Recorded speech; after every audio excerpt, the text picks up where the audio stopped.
Bismillahirrahmanirrahim. Assalamualaikum warahmatullahi wabarakatuh.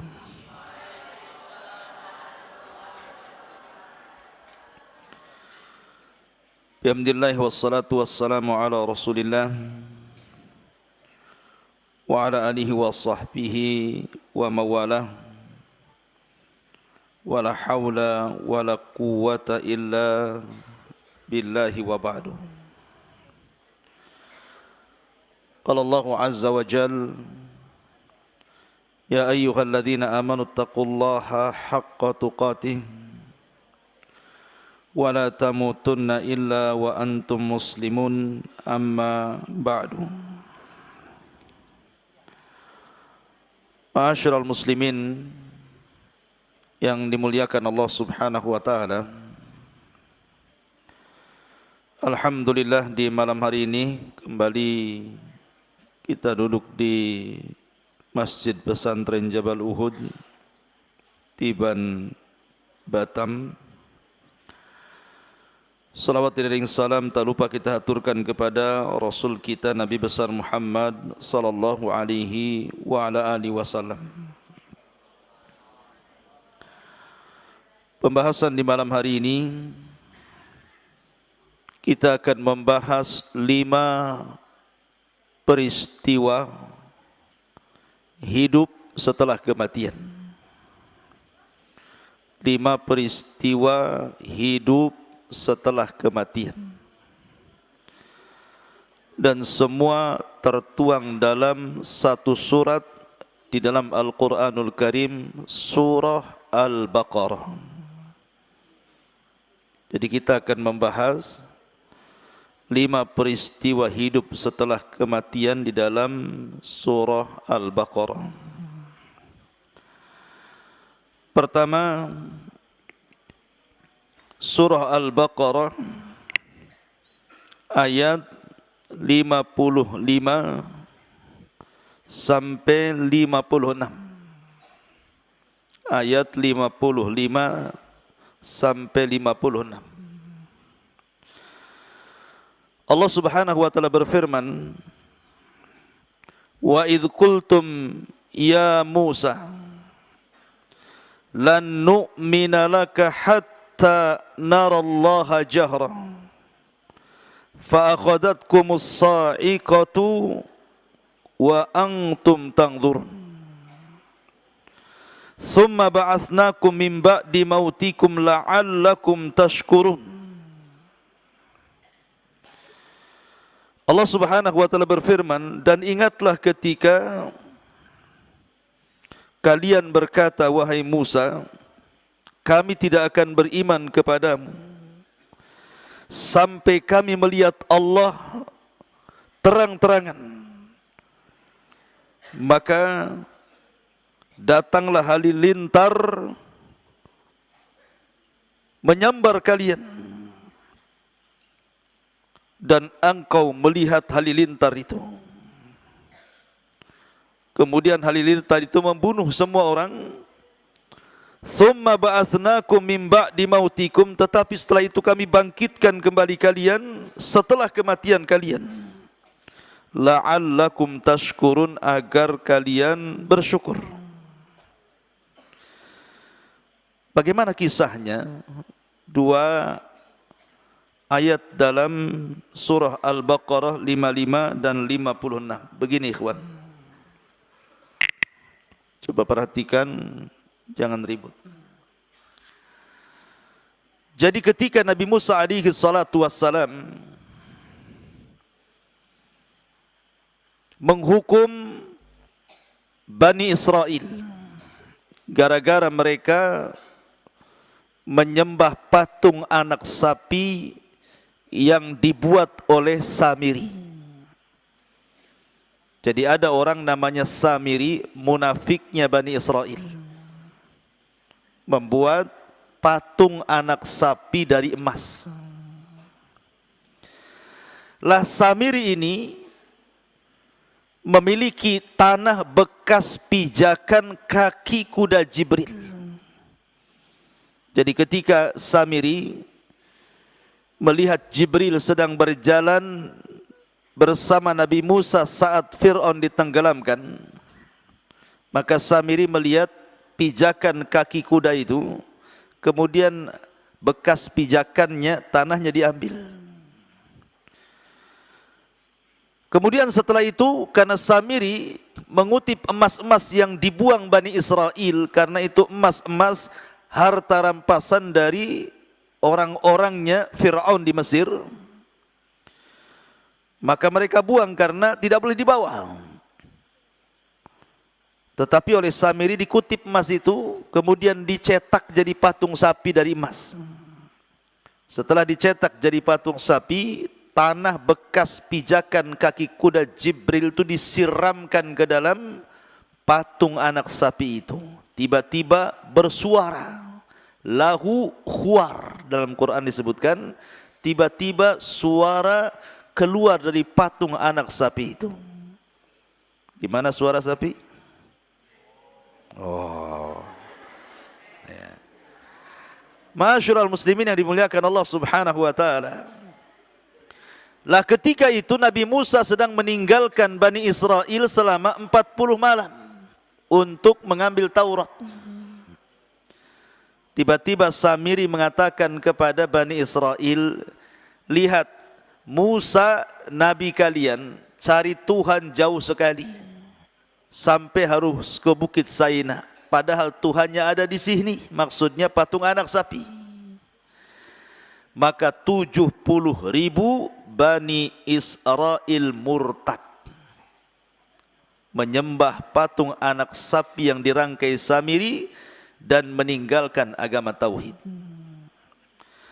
Maka sepulangnya Nabi Musa alaihi salatu wassalam dari Bukit Saina dan membawa Taurat serta papan Taurat, melihat 70 Bani Israel murtad, maka Musa pun murka. Kemudian memanggil Harun saudaranya, kemudian memanggil Samiri, akhirnya mengusir Samiri, kemudian menghukum Bani Israel berdasarkan Taurat dengan cara sebagai hukumannya dan sebagai tobatnya karena mereka sudah murtad, maka mereka harus saling tusuk-tusukan satu dengan yang lainnya, saling bunuh-bunuhan dengan satu dengan yang lainnya, sama-sama pegang pisau. Begitu cara tobatnya. Tusuk sini, kamu tusuk saya tusuk kamu. Ya. Akhirnya 70.000 orang itu semua mati. Awalnya mereka nggak mau, karena tobatnya harus saling bunuh-membunuh. Awalnya mereka nggak mau. Karena mereka nggak mau, maka mereka diancam dengan bukit Tur yang diangkat di atas kepala mereka. Wa rafa'na fawqakumut tur khudhu ma atainakum biquwwah. Maka Allah angkat bukit Tur di atas kepala mereka. Mau tobat atau mau dibanting bukit Tur ini? Tobat mati, tak tobat mati. Ya kan? Kalau tak tobat, dihantam bukit Tur mati. Kemudian tobat disuruh tusuk-tusukan, mati juga. Jadi tobat nggak tobat, dua-duanya mati. Tetapi mati di atas tobat, dzalikum khairul lakum inda bari'ikum. Itu lebih baik dibandingkan mati kena azab.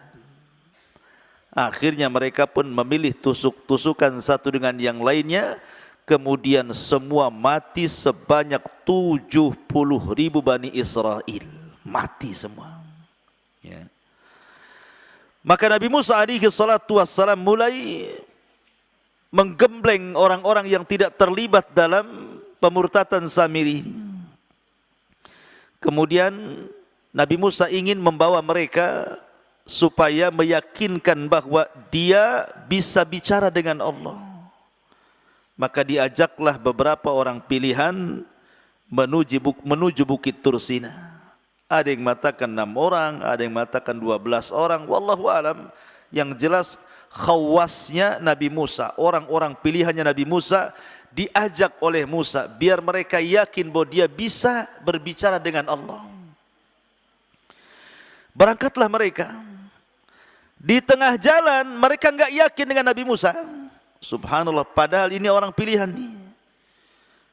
Mereka enggak yakin dengan Nabi Musa, bahkan mengancam dan mengatakan wa id qultum ya Musa lan nu'mina laka hatta narallaha jahra. Mereka mengatakan, ya Musa, kami tidak akan beriman kepadamu sampai kami bisa melihat Allah Tuhanmu dengan kasat mata. Kata-kata lan nu'mina, kami tidak beriman, maksudnya tidak beriman kepada kenabianmu, atau tidak beriman bahwa engkau itu bisa bicara dengan Tuhanmu. Sampai kami bisa melihat Tuhanmu seperti apa, baru saya yakin. Itulah Bani Israel. Su'ul adab, buruk akhlaknya kepada nabinya.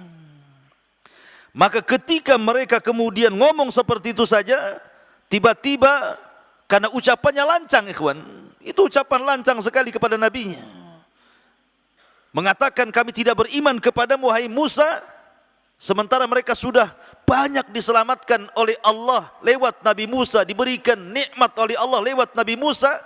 Ujung-ujungnya kurang ajar dan mengatakan kami tidak beriman kepadamu wahai Musa sampai engkau tampakkan Tuhanmu seperti apa. Karena mereka sudah lancang, apa yang terjadi? Fa'akhadatkumus sa'iqatu wa antum tangdurun. Datang halilintar menyambar orang-orang ini. Langsung seketika semua mati tersambar halilintar. Mati semuanya. Ya. Tetapi setelah itu Nabi Musa berdoa kembali kepada Allah agar dihidupkan kembali. Maka Allah katakan, "Tsumma ba'atsnakum mim ba'di mautikum la'allakum tashkurun." Kemudian kami bangkitkan kembali kalian setelah kematian kalian agar kalian bersyukur. Maka di sini terjadi qudratullah, kuasa Allah, orang mati bisa hidup lagi. Ini kisah yang pertama. Kisah yang kedua terdapat dalam surah Al-Baqarah ayat 67 sampai 73. Ada kisah yang disebut Baqaratu Bani Israel. Kisah Baqarah Bani Israel, sapi betina Bani Israel. Bagaimana kisahnya? Allah Subhanahu wa taala berfirman, "Wa id qala Musa liqaumihi, innallaha ya'murukum an tadhbahu baqarah." Qalu atattakhiduna huzwa? Qala a'udzu billahi an akuna minal jahilin. Dan ingatlah ketika Musa berkata kepada kaumnya, sesungguhnya Allah perintahkan kepada kalian untuk menyembelih baqaratan, sapi betina. Qalu, mereka mengatakan, atattakhiduna huzwa? Kau hendak main-main dengan kami wahai Musa? Maka Musa mengatakan, a'udzubillah, aku berlindung kepada Allah, an akuna minal jahilin, kalau aku termasuk orang jahil. Ceritanya begini. Di zaman Bani Israel ada orang kaya, kaya sekali, dan baik hati, suka sedekah, suka nyumbang, sehingga dicintai oleh Bani Israel. Kalau sudah kaya, dermawan, baik hati, pasti disukai orang. Tapi kalau sudah kaya, kemudian pelit, kemudian kedekut, kemudian tidak bakhil gitu ya, kemudian sombong, dibenci orang biasanya. Lebih-lebih sudah miskin, kedekut lagi. Ma'asyiral muslimin yang dimuliakan Allah Azza wa Jalla. Jadi ada orang kaya Bani Israel, saking kayanya, baik hati, suka dermawan, suka nih Bani Israel sama orang ini. Masalahnya dia hidup tidak punya keturunan, maka dia mengambil anak saudaranya dijadikan anak angkatnya, ponaannya dijadikan anak angkatnya. Tapi ponaannya tak tahu diri. Dilihat pamannya kaya raya, kemudian dia sudah diangkat jadi anak angkatnya, terpikir nih, gimana caranya mengambil hartanya. Maka iblis masuk ke otaknya begini, kalau kau ingin mengambil kekayaannya, bunuh pamanmu itu. Akhirnya malam-malam, gelap-gelap, kemudian dia pun beraksi dibunuh pamannya. Bani Israel tidak tahu. Setelah dibunuh pamannya, digendonglah jasadnya. Kemudian dibawa kepada kabilah lain, diletakkan di depan rumah kabilah lain. Supaya nanti dia dapat uang diatnya. Nanti orang nuduh kabilah itu yang bunuh. Kalau dalam hukum Islam, kalau bunuh dibalas bunuh, kalau tidak diat bayar unta 100 ekor unta. Kan lumayan juga, sudah dapat warisan, dapat 100 ekor unta katanya. Serakah. Akhirnya betul-betul diletakkan paman yang sudah dibunuh itu, kemudian diletakkan di kabilah lain, dan dituduh bahwa kabilah itu sudah membunuh pamannya dan harus bayar diat. Licik kan? Pertama mau ngambil hartanya, yang kedua mau ngambil diatnya. Akhirnya kemudian kabilah yang diletakkan jasad paman itu tidak terima. Kenapa? Karena merasa tidak membunuh masalahnya. Loh, kami tidak membunuh, kok kami dituduh pula membunuh? Sementara kabilah dari pamannya itu bangkit dan menuduh bahwa kalian yang membunuhnya, dan provokatornya adalah ponaannya ini, anak dari pamannya, anak dari saudaranya orang kaya itulah yang memprovokasi orang jadi provokator. Seolah-olah orang itu dan kabilah itu yang membunuhnya, sampai mau perang dua kabilah gara-gara kasus ini. Akhirnya sebelum terjadi peperangan, orang-orang yang berakal di antara mereka berkumpul. Lah, ngapain kita perang? Kan kita punya Nabi, Nabi Musa. Cobalah kita tanyakan sama Nabi Musa, kira-kira siapa yang membunuh orang ini? Boleh jadi ada solusi. Yuk kita berangkat kepada Nabi Musa. Kisah inilah baru dimulai. Maka berangkatlah mereka kepada Nabi Musa. Apa katanya? Wa idh qala Musa liqaumihi innallaha ya'murukum an tadhbahu baqarah. Setelah mereka datang kepada Nabi Musa, Musa pun berdoa kepada Allah, turun wahyu. Musa, katakan kepada Bani Israel, kalau ingin menyingkap pembunuhan, siapa dalang pembunuhnya, perintahkan Bani Israel, innallaha ya'murukum an tadhbahu baqarah. Allah memerintahkan kalian untuk menyembelih seekor sapi betina. Sampai di sini Allah mudahkan. Namanya sapi betina itu mudah dicari. Anda mau nyembelih yang kecil, yang besar, yang jantan, yang perawan gitu ya. Ataupun sapi yang cacat, yang sehat, yang warna-warni, yang enggak berwarna gitu ya. Boleh, silahkan. Yang penting sapi betina. Itu awalnya dimudahkan. Tapi Bani Israel ini su'ul adab, jelek akhlaknya sama nabinya. Mereka malah mengejek Nabi Musa dan mengatakan, atattakhiduna khuzwa, wahai Musa, kau hendak membodoh-bodohkan kami. Kami tanya siapa pembunuhnya, kau pula suruh kami menyembelih seekor sapi betina. Apa hubung kait antara pembunuhan dengan sapi betina? Tidak nyambung. Mereka tidak paham bahwa ini perintah Allah. Makanya Musa murka dan mengatakan, a'udzubillah an akuna minal jahilin. Aku berlindung kepada Allah. Ini seruan ini bukan karena kejahilanku, ini perintah Allah. Barulah kemudian mereka mau melaksanakannya, tapi mereka tanya macam-macam soal sapinya. Apa tanyanya? Qalu du'u lana rabbaka yubayyin lana mahi. Qala innahu yaqulu innaha baqaratun la faridun wala bikrun awanun baina dzalika faf'alu ma tu'marun. Mereka berkata, wahai Musa, berdoalah kepada Rabbmu, jelaskan kepada kami sapi betinanya kayak apa. Lihat bagaimana su'ul adab, buruk ucapan Bani Israel ini. Harusnya mereka mengatakan qalu du'u lana rabbana, bukan rabbaka. Itu kan Allah Tuhan kita, seolah-olah itu Tuhan Musa saja, bukan Tuhan Bani Israel. Mereka mengatakan, wahai Musa, berdoalah kepada Rabbmu, harusnya kepada Rabb kita kan begitu. Itu kan su'ul adab namanya. Coba doa sama Tuhanmu, seolah dia tidak punya Tuhan. Coba terangkan sapinya kayak apa. Gitu ya. Maka Musa menjawab, sapinya itu la farid wala bikr, tidak terlalu tua, tidak terlalu muda, sedang-sedang saja. Sapinya sedang-sedang saja, tidak tua, ya tidak muda. Ya. Faf'alu ma tu'marun, sudahlah lakukan saja. Sebenarnya nyari sapi yang tengah-tengah banyak. Maksudnya yang tidak terlalu tua, tidak terlalu muda, lihat dari usia saja sudah dapat. Tapi mereka memang hendak memperberat diri, maka Allah beratkan sekalian.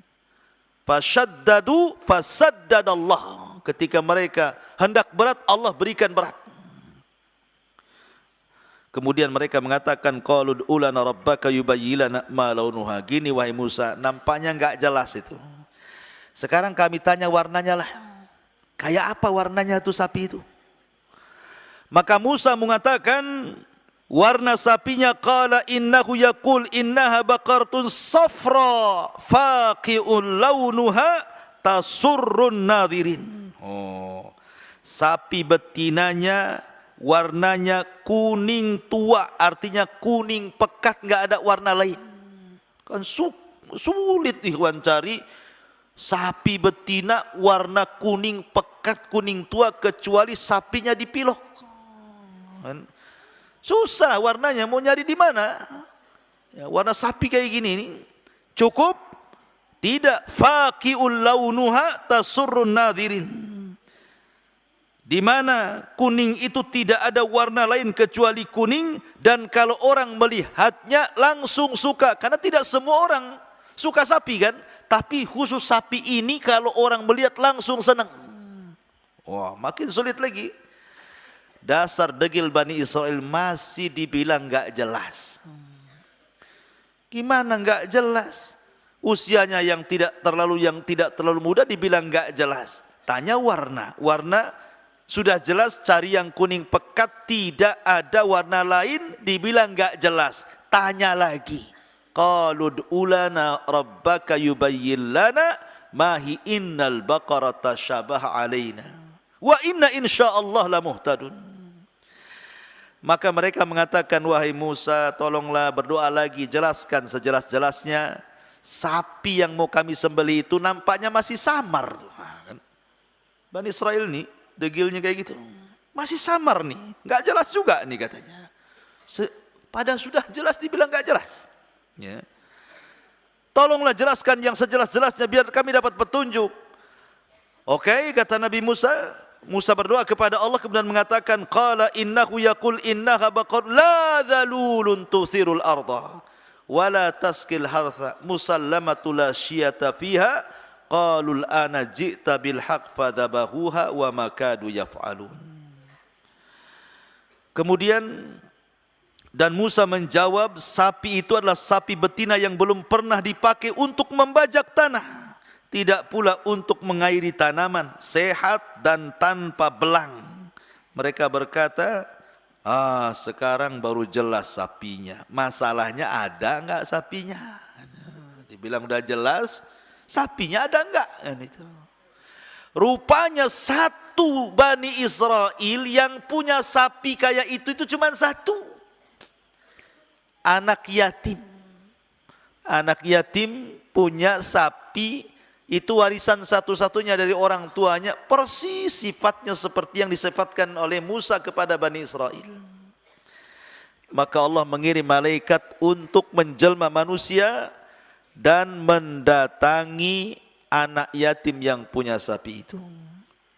Maka datanglah malaikat dan mengatakan, sini nak, sebentar lagi sapimu akan ditawar orang, dan pasti tidak akan mencari sapi kecuali sapimu. Maka jangan kau kasih ke mereka. Tapi kalau seandainya mereka kekeh ingin sapimu nak, jualah sapimu dengan emas seberat sapimu. Emas seberat sapi, gimana pula tuh? Ya, kalau emas Jawa ya lah. Mas kemana mas? Kan itu ya. Berat tuh. Kan itu ya. Tapi kalau emas ini, mas gelang, mas anting, mas kalung, ini seberat sapi dari mana? Makanya Allah Subhanahu wa taala menjelaskan Bagaimana hampir-hampir mereka tidak sanggup melakukannya. Apa kata Allah? Fakul nadribu wa idza fadhabahu wa ma kadu yaf'alun. Di ujung ayat Allah mengatakan fadhabahuha wa ma kadu yaf'alun. Maka mereka pun berhasil menyembelihnya tapi hampir-hampir gagal. Kenapa? Bukan tidak ada sapinya, ini sapinya sudah ada. Masalahnya mahal sekali. Ya. Karena harus membeli dengan emas seberat sapi itu. Dari mana coba?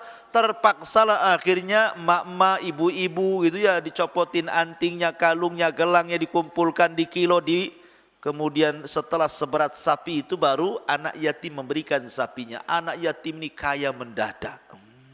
Gara-gara jual sapi. Ma'asyiral muslimin yang dimuliakan Allah Azza wa Jalla. Setelah kemudian dapat sapi, apa yang terjadi? Dibawalah sapi itu kepada Nabi Musa. Maka Nabi Musa menyuruh untuk menyembelihnya, disembelihlah sapi itu. Kemudian diambillah bagian daging dari sapi itu. Kemudian dipukulkan ke orang yang mati. Tiba-tiba hidup dia. Kemudian Musa bertanya, hei, siapa yang membunuhmu? Kemudian orang yang mati ini melirik-lirik. Ternyata pandangannya langsung ke keponakannya. Tuh yang bunuh saya tuh, katanya. Habis itu mati lagi. Ya. Hanya ngasih tahu pembunuhnya, habis itu klak mati lagi. Tapi kan di sini sempat hidup sesaat. Ini namanya hidup setelah kematian. Kuasa Allah, hanya dipukul daging sapi bisa hidup. Tapi yang bisa melakukan seperti Nabi Musa, jangan pula ada orang mati antum pukul-pukul dengan daging sapi kok tak hidup-hidup, katanya. Ya, antum bukan Musa. Ya, ngapain pula antum pukul orang dengan daging sapi pula? Ya. Jadi ma'asyiral muslimin yang dimuliakan Allah Azza wa Jalla, ini peristiwa yang kedua dari kisah hidup setelah kematian dalam surah Al-Baqarah.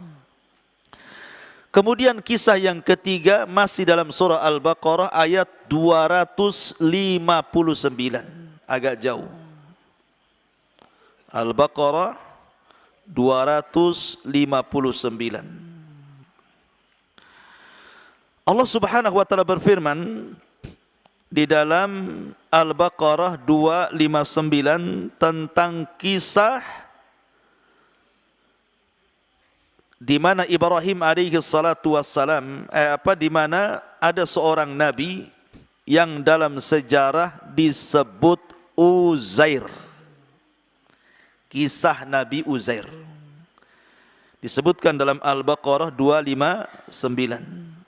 Allah mengatakan, "Au kalladzi marra ala qaryatin wa hiya khawiyatun ala urushiha qala anna yuhyi hadhihi Allahu ba'da mautiha fa amatahu Allahu mi'ata amin thumma ba'athah qala kam labista qala labistu yawman aw ba'da yawm qala bal labista mi'ata amin fanzur ila ta'amika wa syarabika lam yatasannah wanzur ila himarika walinaj'alaka ayatan linnas wanzur ila al-idham kaifa nunsizuha thumma naqsuha lahma falamma tabayyana lahu qala a'lamu anna Allah ala kulli syai'in qadir."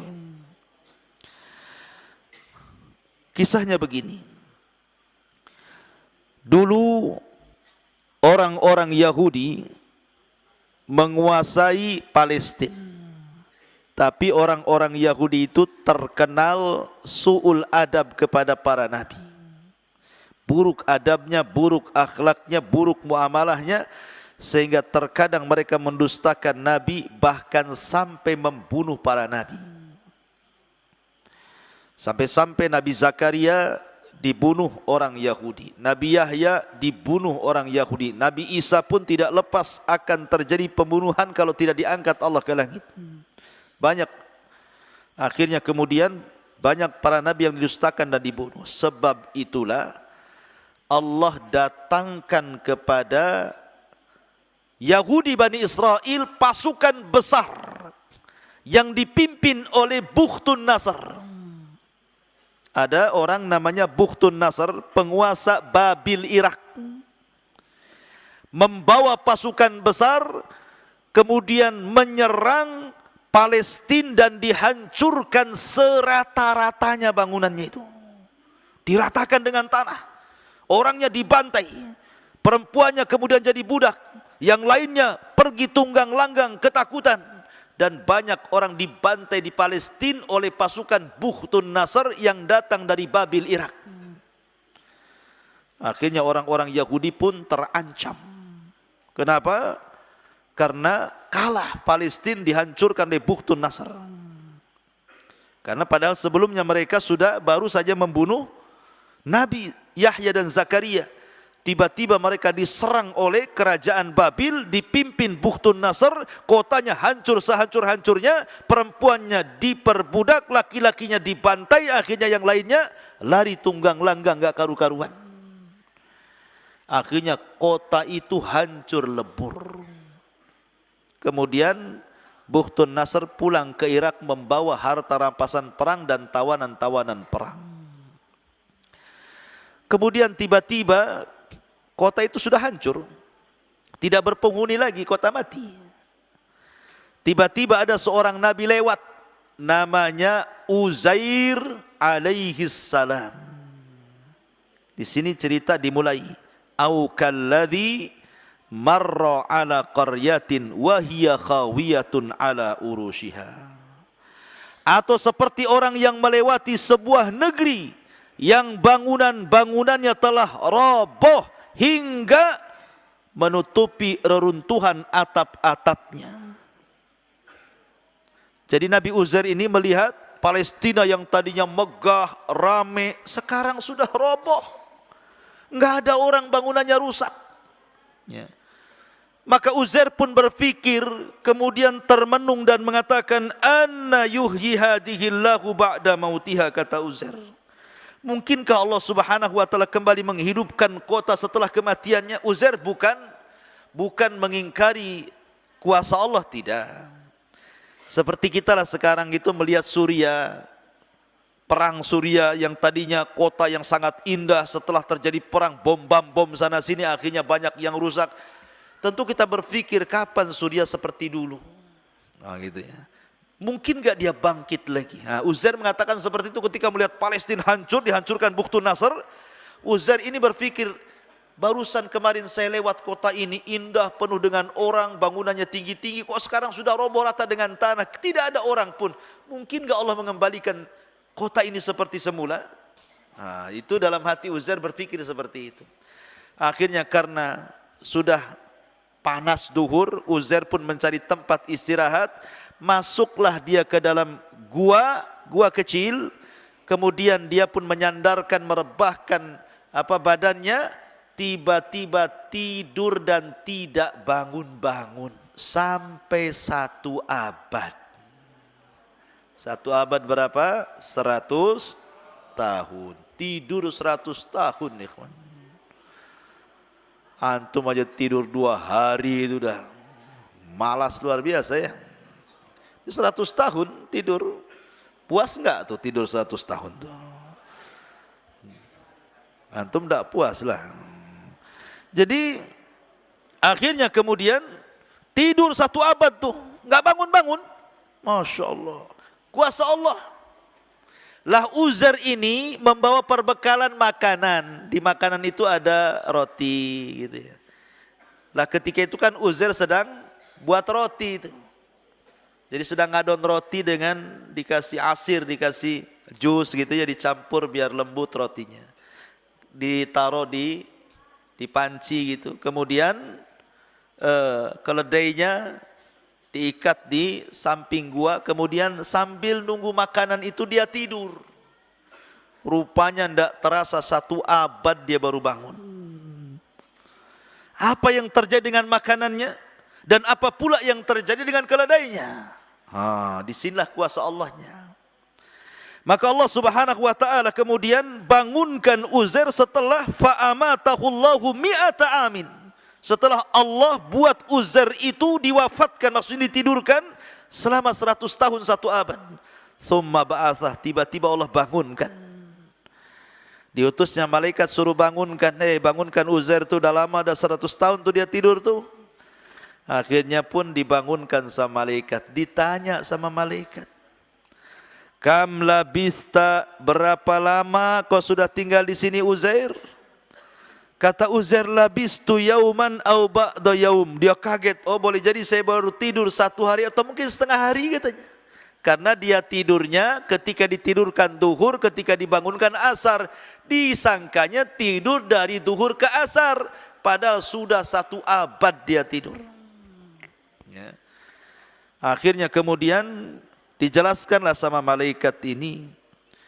Malaikat ini mengatakan, ya Uzair, bal labista mi'ata amin. Engkau sudah 100 tahun loh, bukan 1 hari setengah hari, 100 tahun kau tidur tuh. Fangdur ila ta'amika wa syarabika lam yatasanna. Lihat makanan yang dulu kau buat, kau adon dengan asir, dengan khubaz itu, roti dan jus itu, tidak berubah. 100 tahun tidak berubah. Mukjizat. Antum saja kalau buat susu, taruh di gelas, kemudian dibiarkan di lemari, bulan depan baru diminum. Kalau dipastikan mencret, pasti mencret. Berubah kan? Buat susu hari ini, bulan depan diminumnya. Apa enggak mencret? Berubah. Ya. Ini tidak berubah ini. Padahal sudah 1 abad makanannya enggak berubah. Begitu-gitu aja makanannya itu. Yang masalahnya bukan makanannya, keledainya enggak ada. Makanannya tidak berubah, keledainya tidak ada. Yang dilihat banyak tulang berserak-serak di situ. Jadi dia heran, ini makanannya ada, tapi keledai saya tak ada. Jadi kan disangkanya tidur sebentar masalahnya. Lain kalau makanannya sekalian enggak ada. Ini makanannya enggak berubah, lam yatasanna. Tidak berubah sama sekali. Tapi kok keledainya enggak ada, tapi kok banyak tulang di bawah ini. Akhirnya kemudian Allah Subhanahu wa taala berfirman, fangdur ila ta'amika wa syarabika lam yatasanna. Lihat makananmu, minuman enggak berubah kan? Tapi wangdur ila himarik, lihat sekarang keledaimu. Walinaj'alaka ayatan linnas, kami akan jadikan keledai itu tanda kuasa Allah bagi manusia. Wangdur ilal idhami kaifa nunsijuha thumma naqsuha lahma. Lihat bagaimana tulang akan dibalut kembali dengan daging dan akan hidup lagi. Tiba-tiba Allah Subhanahu wa taala menghidupkan keledai di hadapan Uzair. Tiba-tiba tulangnya pada bergerak, kemudian mendekat, kemudian menyambung satu demi satu. Tulang itu keluar semua, bergerak sendiri, kemudian saling menyambung, jadilah kerangka keledai. Ini tulangnya. Setelah tulangnya terangkai, tiba-tiba Allah Subhanahu wa taala mengirim daging-daging yang melesat dari mana-mana, nempel di tulang-tulang itu. Kemudian dibungkus lagi dengan kulitnya, jadilah keledai Uzair hidup lagi, ditiupkan ruh, tiba-tiba berteriak seolah-olah kiamat dibangkitkan. Uzair hanya mangap aja. Kok bisa? Ini kuasa Allah Azza wa Jalla. Kenapa? Uzair bingung, ini ada apa ini? Kok bisa keledainya tiba-tiba tulangnya terangkai sendiri, daging yang tak datang dari mana nempel lagi, kemudian dibungkus kulit lagi, tiba-tiba ditiupkan ruh dan berteriak keledainya Uzair seolah-olah kiamat dibangkitkan. Maksudnya begini, bagaimana Allah menghidupkan dari kematian keledai ini supaya jadi peringatan bahwa tidak ada yang mustahil bagi Allah. Karena Uzair kan 100 tahun sebelumnya mengatakan mungkin enggak kota ini hidup lagi. Ternyata setelah diwafatkan atau ditidurkan 100 tahun, kemudian Allah memberikan contoh dia bisa menghidupkan keledai setelah kematiannya, apalagi hanya menghidupkan kota itu kecil, gampang bagi Allah. Tiba-tiba kemudian dia keluar, bawa keledainya, bawa makanannya. Tadinya kota yang hancur, lebur, berantakan, rupanya kota itu sudah kembali ramai. Kembali bangunannya megah-megah, kembali ekonominya jalan lagi. Pokoknya Uzair senang karena Allah sudah mengembalikan kota itu sebagaimana sebelumnya. Maka Uzair pun pulang. Dia kan sudah 100 tahun ngilang masalahnya, tapi dia masih ingat rumahnya. Ketika sampai di rumahnya bingung karena di rumahnya hanya ada nenek tua buta yang sedang duduk depan rumahnya. Kemudian Uzair mengatakan, benar enggak ini rumahnya Uzair, Nek? Kata nenek itu, benar ini rumahnya Uzair. Saya Uzair, Nek. Hah? Kau Uzair? Ah, jangan bohong, Uzair sudah hilang 100 tahun, ngaku-ngaku Uzair pula kau, katanya. Nah, itu bahasa Medannya ya. Akhirnya Uzair mengatakan, saya Uzair, Nek. Ah, enggak benar kau ini, katanya. Kalau kau Uzair, kata nenek itu, Uzair itu seorang nabi. Doanya mustajab. Dia bisa berdoa. Kalau memang kau Uzair, doakan aku supaya sembuh mataku. Maka Uzair pun kemudian ngangkat kedua tangannya berdoa kepada Allah. Kemudian diusaplah mata nenek itu. Tiba-tiba dia melihat rupanya nenek itu adalah budaknya Uzair, pembantunya Uzair. Dulu lebih muda, sekarang lebih tua, karena Uzair tidak berubah. Walaupun sudah 100 tahun lewat, tetap segitu saja mukanya. Sementara pembantunya yang lebih muda sekarang lebih tua, jadi nenek-nenek, sementara dia masih bujangan, masih muda gitu ya. Akhirnya pas kemudian nenek itu melihat Uzair, ternyata majikannya betul Uzair. Hanta Uzair, kau Uzair, katanya kan. Wah, barulah dia teriak-teriak, Uzair masih hidup, Uzair masih hidup. Akhirnya kemudian ketemulah dengan salah satu putra Uzair.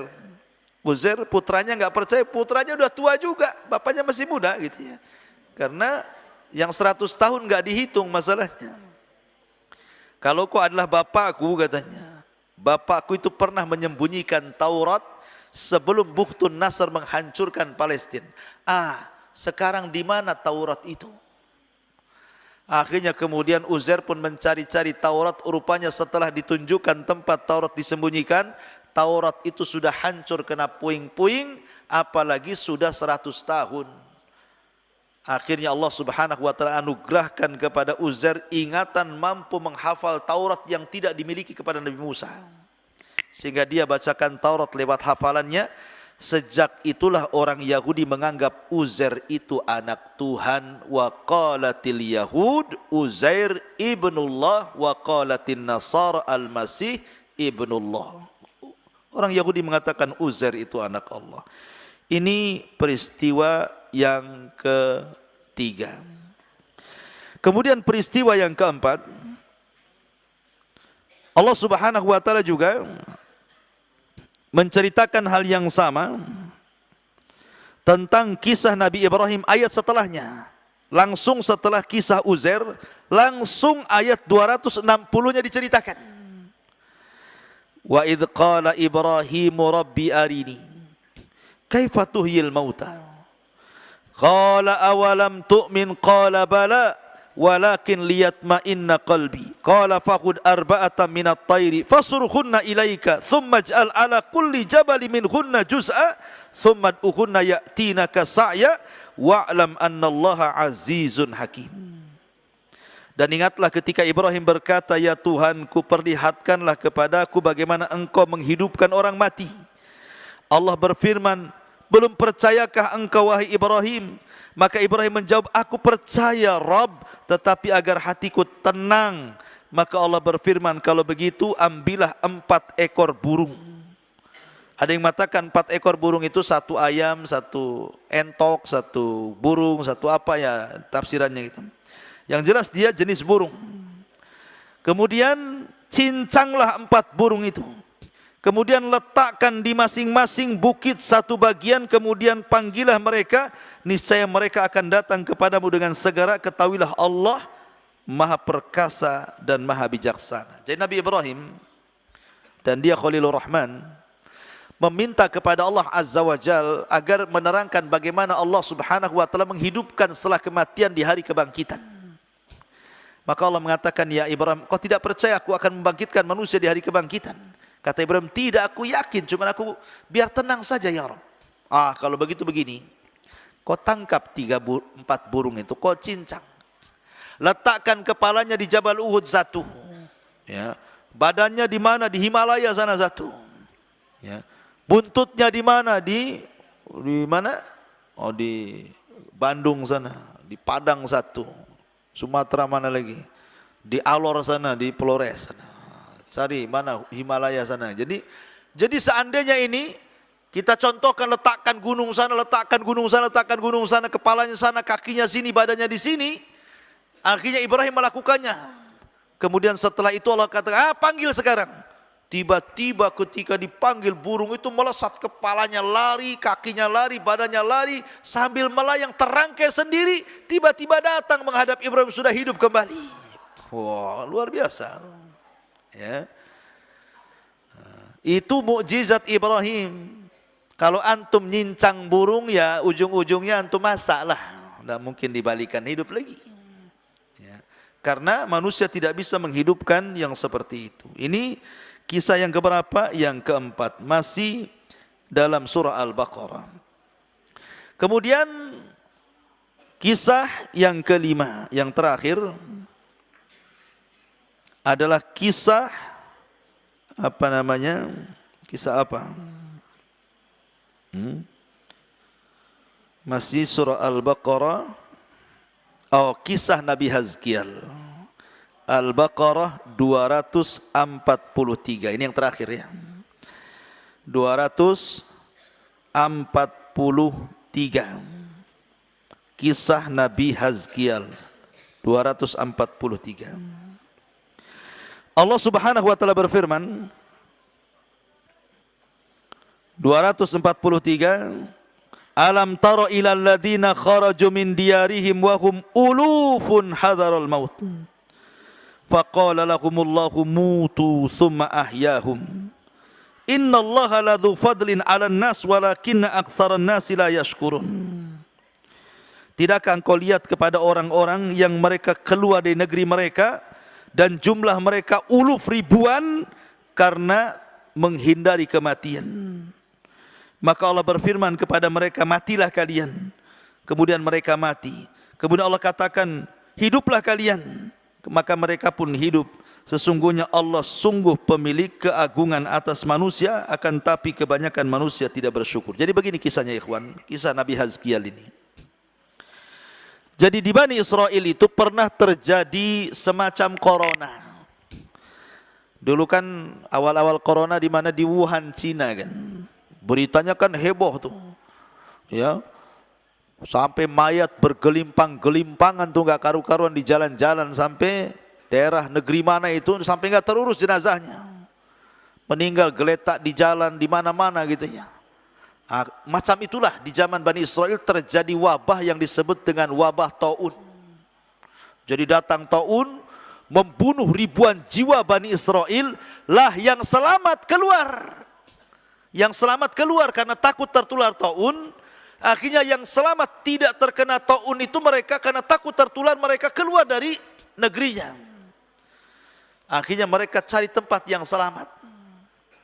Ketika sampai di tempat yang jauh dari tempat asal mereka terkena wabah, tiba-tiba baru sampai di tempat itu, rupanya malaikat maut sudah nunggu mereka. Tujuannya menghindar taun supaya jangan terkena penyakit taun agar tidak mati. Mereka keluar dari negerinya, sampai di tempat yang dikira selamat, tiba-tiba malaikat maut pula ada di situ. Lah, ini gimana ceritanya? Menghindar kematian, jatuh ke kematian namanya. Maka ketika mereka sampai melihat malaikat maut, maka Allah perintahkan malaikat maut cabut mereka semuanya nyawanya itu. Akhirnya ribuan orang yang mengungsi mati semua. Kata para ulama, al-qadaru la yamna al-hadaru la yamna'ul qadaru. Al-hadaru la yamna'ul qadar. Bahwa menghindar dari takdir tidak mencegah adanya takdir. Menghindar dari kematian pasti akan dihadapkan dengan kematian lain. Tidak kematian dengan corona, mungkin dengan yang lain. Tidak mesti mati karena corona, yang lain juga penyebab kematian banyak. Tidak mesti dengan taun, rupanya ada memang takdirnya mati. Ketika sampai mereka karena ingin menghindari taun itu, malah mereka dicabut nyawanya di situ oleh Allah. Oh, jasadnya bergelimpangan di mana-mana. Ketika itu Nabi Hazkiel lewat di situ. Kok banyak jasad di mana-mana? Ya. Rupanya jasad-jasad Bani Israel yang menghindar dari taun itu. Maka Allah berfirman kepada Nabi Hazkiel, wahai Hazkiel, maukah kuhidupkan mereka semuanya? Maka Hazkiel mengatakan, ya Rabb, hidupkanlah mereka, kasihan. Biar mereka mendapatkan hidayah dari pelajaran seperti ini. Maka Allah perintahkan kepada Hazkiel, serulah mereka. Maka akhirnya Hazkiel pun menyuruh mereka, dan Allah kembalikan, hidupkan mereka. Akhirnya mereka pun kemudian tobat dan sadar, kemudian mengikuti Nabi Hazkiel, walaupun belakangan kemudian mereka kufur lagi. Lihat bagaimana Allah menghidupkan manusia setelah kematian. Taib, ini diantara 5 peristiwa hidup setelah kematian dalam surah Al-Baqarah. Kita masuk pada sesi soal jawab.